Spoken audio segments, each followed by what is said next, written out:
Chuck goes on a journey in season 2 to find his father because Ellie's getting married. And all Chuck wants to be able to do is find their father who abandoned them when they were very young and bring him back to walk Ellie down the aisle. But then we will come to learn even more as this season progresses involving his father. At the same time, he's in pursuit of a man named Orion. This computer scientist, he's desperate to find him because Chuck has always wanted to get the intersect out of his head. He wants his regular guy life back. So he's been searching all season for this Orion. Orion. Hello, Chuck. It's good to finally see you face to face. And then, when you finally is just about to meet Orion, Orion is killed. And Chuck thinks all is lost. But what we realize soon after is that Orion is actually his father, Steve Bartowski. I'm not who you think I am. I'm not who you think I am either. You're Orion.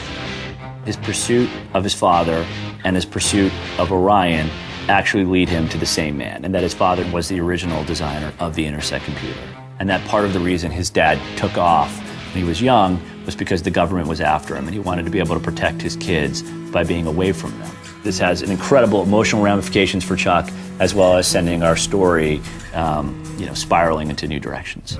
We knew we were kind of building to that moment, and we also knew that it was going to change the show in a really cool and exciting way for season 3. And that was always kind of like the structure of the season. To get to the moment where Chuck, a regular guy who doesn't want to be a spy, gets to the point where he has to make a decision to either be a hero or to kind of go back to his regular life and try to escape. What am I supposed to do? You'll do the right thing. You always do.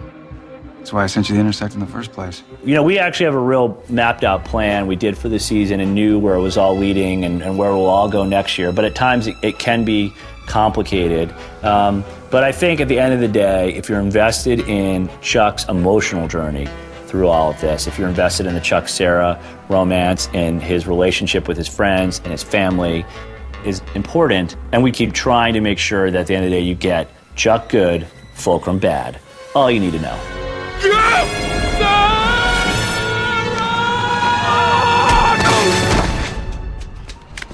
Now, that's what I call a spy.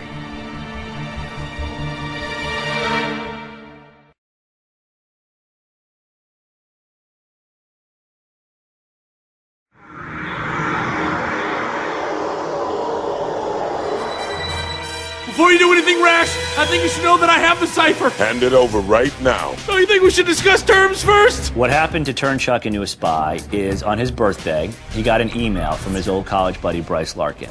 Unbeknownst to Chuck, Bryce was working for the CIA. And this email contained thousands and thousands of images that within them, encrypted within them, were CIA secrets. It was all part of this new government program to launch this Intersect computer, which was like the supercomputer, which was going to change the way our government dealt with threats both here and abroad. And all of these secrets have been downloaded subliminally into Chuck's brain. Once that happened, then, all chaos just ensued. Now all those missions, all those secrets, all those profiles are, kind of trapped in his head. It combines any piece of information that is floating around about anything in this world. It's aptly named. It's the intersection of information from all of the branches of the government. So like the NSA, the CIA, the FBI, the other three-lettered branches. If the Intersect fell into the wrong hands, it could be really bad. What level is his pain tolerance? I'd say about a 1 out of 10. A what? A 1? I'd say I'm at least at an 8. Chuck, the torture hasn't started yet. This is the pre-torture? Okay, put me down for a 1. And at the most inopportune times, he'll flash on something. There'll be some trigger for one of the secrets embedded in his brain that will lead him and his handlers on a spy mission. Terminate, exterminate, initiate burn notice. Ultimately, and this was a choice that I made when we shot the pilot, and so therefore I've had to commit to it ever since then. But that face that I make when I look like it's nausea meets constipation. That look is the Flash look. Hopefully, I won't look so constipated in the future. And that's when I see something or I hear something that trigger the information in my head. I can't just do it on my own. I try. Sometimes if I concentrate really hard, as you see, kind of toward the end of the second season, I am able to manipulate it a little bit, but for the most part, it's very involuntary. I just flashed. That's him. That's Sheik Rajiv Ahmad. Once you have all the information in your head, you basically, you know, I could see you, and if you had a CIA file on you, I'd know every, you know, I could, you know, read your mail. It's like, bam, I know what you've done. I know what you've done. I'm actually not kidding. I know what you've done. Everyone at home's like, what do you do? You don't want to. Abort mission. The Intersect has been compromised. Well, there's the original version of the Intersect, which is the version from our pilot, which Bryce Larkin breaks into, downloads the secrets onto his iPhone, and escapes from the building and blows it up. That's Intersect 1.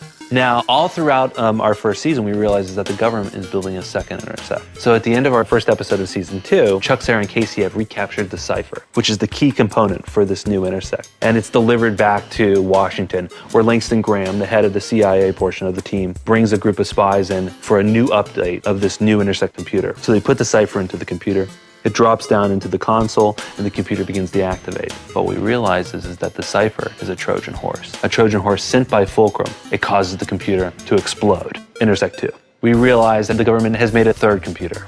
And Chuck breaks into the vault, and the computer is all set to operate. And it's waiting for Bryce Larkin. But Bryce Larkin's been killed. So Chuck now has to decide, will he destroy the computer so that Fulcrum, the bad guys, won't use it for their own game, or does he download all the secrets, the new Intersect, into his head? Now, we also have to realize something. Fulcrum having their own Intersect computer. And that we realize that they've been kind of doing their own research and their own designs. And in Chuck versus the Suburbs, we get a perspective on like the secret research lab where they're doing their own studies. And we realize Fulcrum is obsessed with creating these super agents. Now we're getting into the deep dark secrets of season 2. Wait, time out just for a second here. What happens to me, the old Intersect?